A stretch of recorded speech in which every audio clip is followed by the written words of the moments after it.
vraiment avec une certaine émotion et une certaine joie, hein, sincèrement, qu'on assiste à la sortie, enfin, de New Old Play de Kyung Jong-jung. Plus de 4 ans après l'avoir présenté en première française à Nantes, on commençait à désespérer de voir le film trouver les écrans français. C'est pas faute d'avoir essayé ici ou là de le pousser.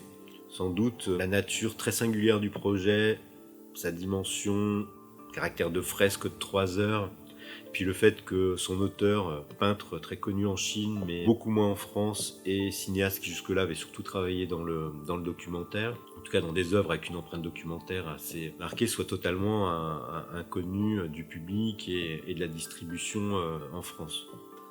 Moi, je vais être assez simple sur ce que je pense du film. Je pense que New Old Play est peut-être l'œuvre de cinéma la plus importante du cinéma chinois depuis une bonne dizaine d'années. Je vous invite à découvrir à partir du 30 avril le film dans les salles françaises où il passera, parce que après avoir attendu 4 ans, ce serait dommage de passer une fois encore à côté, et puis surtout de vous réjouir d'une expérience d'un film dont vous allez voir que à l'échelle de la troupe chinoise, de ces traditionnels chinois, dont il nous raconte l'itinéraire à travers quasiment entre 40 et 50 ans d'histoire de la Chine, presque 5 décennies, se déploie à la fois un récit à une échelle intime, presque familiale, et puis en même temps un film à l'ambition complètement folle, de raconter les vicissitudes et les aléas de l'histoire de cette Chine contemporaine dans toutes ses reconfigurations, et son influence de manière très concrète sur la vie des gens, quoi. De l'occupation japonaise à l'avènement de la révolution culturelle et tous les épisodes qui vont suivre. On a vraiment l'impression d'assister à un film qui est fabriqué, et je pense que là, il y a quelque chose du peintre qu'est Kyung Jong-jung qui travaille à plein régime. C'est aussi un film fait à la main, et c'est fait à la main par ce qu'on voit à l'écran.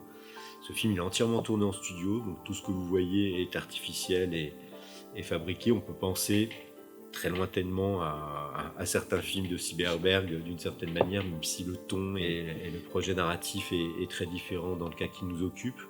Mais vraiment de voir un film comme ça dont l'édifice, scène après scène, est entièrement fabriqué et transformé pratiquement sous nos yeux. Il y a quelque chose de très concret, à la fois de très humble et de follement ambitieux dans la façon dont le film se déploie. Immense spectacle, j'espère que vous serez très nombreux à éprouver autant de plaisir et d'intérêt que nous on en a eu lorsqu'il nous est littéralement tombé dessus il y a 4 ans.